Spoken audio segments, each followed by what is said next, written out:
rebuilding, which is the complete antithesis of everything that John Watts has just been talking about. So this is a really beautifully low-key, restorative neo-Western drama from writer-director Max Walker-Silverman, who made the 2022 Sundance hit A Love Song. Ensemble cast includes Lily Latore, Megan Fahey, Carly Rice, and Oscar winner Amy Madigan. Remember Amy Madigan? Okay. Who I think is fab. Alongside leading man, how does he find time in his schedule to do this? Josh O'Connor, the hardest working man in indie film showbiz. So Josh O'Connor plays Dusty, who's a rancher whose home and livelihood have been destroyed by wildfires, which is an all too common story in the US due to a number of different things, climate change, all the rest of it. Wildfires are becoming an increasing problem. And we've talked about documentaries about wildfires. This is a really major issue. So he winds up in a trailer in a temporary FEMA camp where others who have lost their homes and their lives and their livelihoods are now sheltering.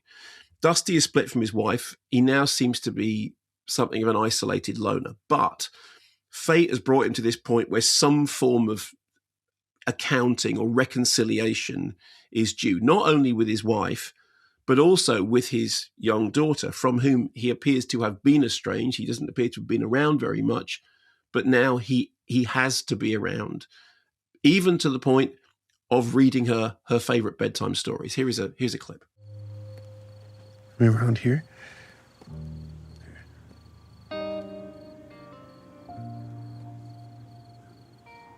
That night, he cried himself to sleep, thinking about all the places he would never see again. Suddenly, he was back on the Chisholm Trail, saving the princess from the Black Knight, and hang gliding over the Grand Canyon. When he looked down, expecting to see the magic boots, all he saw were his own bare feet. In that moment, he realized it wasn't the boots that were magic. It was him. The thing I like about that clip is it does tell you a lot about the film tonally. I mean, there's a touch of Nomadland about it. There's the sense of people who've become displaced or dispossessed, finding an unlikely sense of community.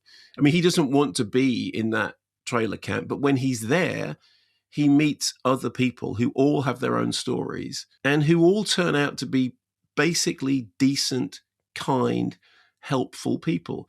And we've had quite a lot of correspondence over the past few years, I suppose, and people saying, look, you can say what you like about America, particularly at the moment with everything. Don't confuse that with the American people. And this is a story about the worst situations bringing out the best in people.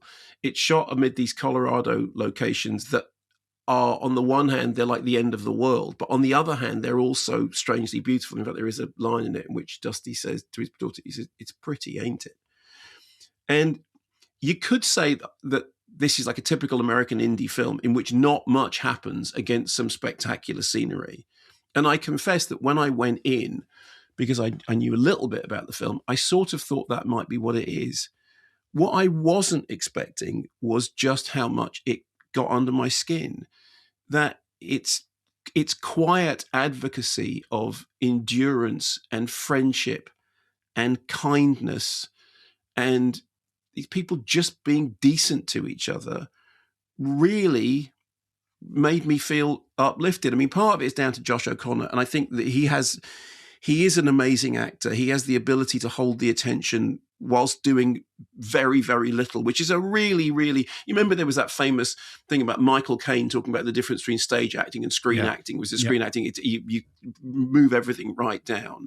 And I know that's almost become a cliche, but the fact is there are some people who can do it and some people who can't do it. And the people who can do it, you know that Josh O'Connor is going to be employed as a screen actor for the rest of his life because he can do it.